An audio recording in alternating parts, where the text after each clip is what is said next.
Hello.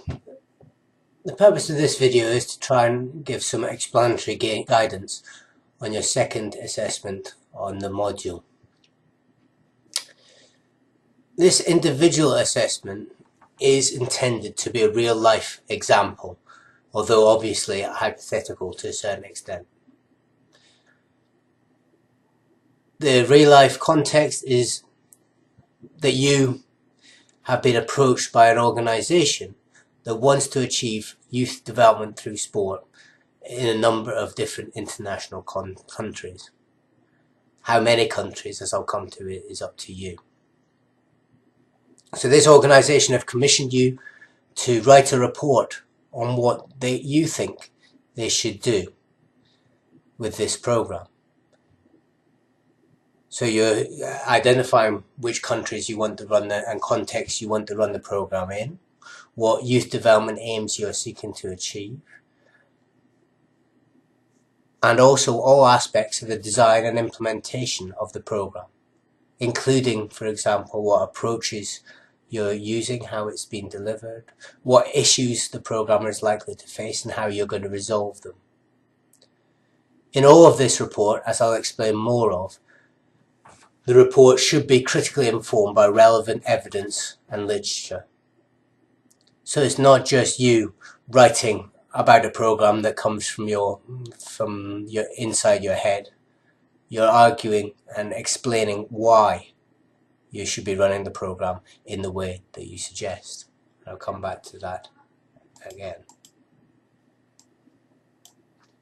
So what will we need to cover in relation to the program? Well, there is a great degree of flexibility for you in this essay.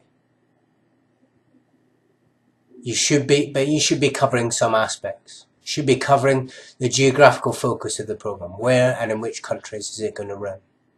At least 2 countries, but the ultimate number is up to you. The organisation you're working for hasn't specified the size of funding that they do have. You should be writing about what you aim, the program aims are, and also who are the intended beneficiaries of the program. And so within this you can cover how you identify the particular beneficiaries, how you target them, how you recruit them into the sport program that you're going to deliver, how the sport program is going to be managed, by who, by what types of organisations, for example, and also how it's going to be delivered. What's the overall delivery approach? Who's going to be doing the delivery of this program and the coaching and work on this program in partnership with what other organisations, for example? There may be a number of other issues that I haven't mentioned here that you think are important and are identified in the literature as being important in the delivery of particular programs, which certainly can be included in your assignment. What's important is that the overall design and implementation that you're suggesting for your program is coherent. So, for example, a program that targets or seeks to achieve gender equality but doesn't involve women is unlikely to be a coherent program. The different aspects of the program should align with one another in terms of the context and the aims of the program. As I said before, this shouldn't just be you describing the program, although the description of the program is a substantial part of the essay. But even more so, and perhaps even more importantly, you're justifying why the program should be set up in the way that you're suggesting for this organisation. So it's this justification aspect as well as just a description. How do you justify the program? Well, you do that with regard to literature and evidence.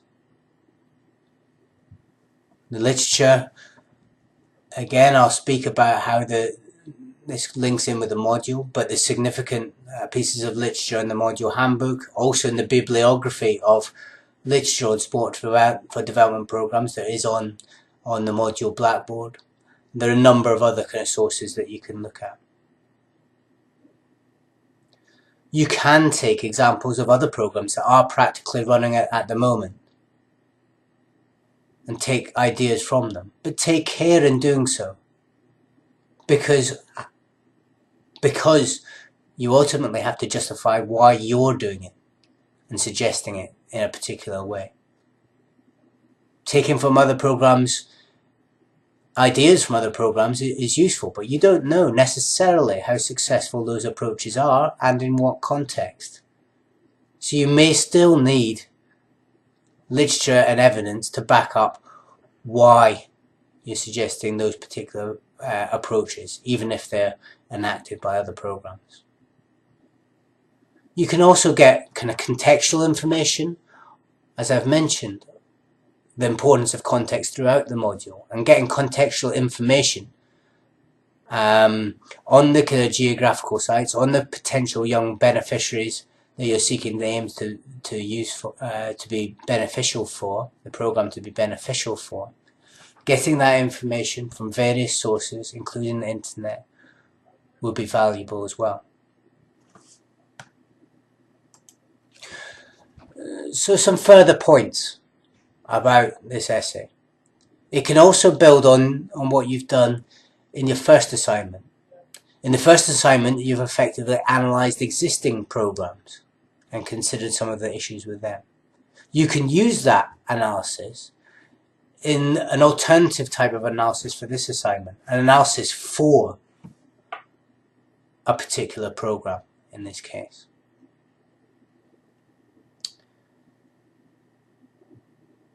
The assignment should be written as a report rather than an essay. So it's a practical report rather than an essay, and that has implications. Shouldn't necessarily need to write it as a continuous piece of prose. We can write it in a different format and also write in a different style. We're not writing necessarily an academic essay. We're writing a report for an organisation, a sporting organisation, albeit a report that should be referenced and justified. You have got considerable freedom in terms of what you consider. You've got a blank slate in terms of the program, particular program, and the kind of issues that you consider within it.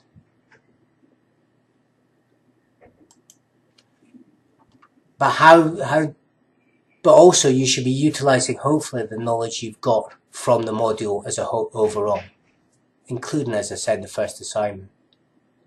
We've covered a number of general issues and principles in the module, from what we term youth development to be, how sport can contribute to it, thinking about concepts of empowerment there, through to who's delivering activities, what the kind of role of how those activities might be delivered, what might be the necessary and sufficient conditions for sport making a positive difference, what organisations are involved in sport, in programs such as these, how do they work in partnership, both internationally and within country.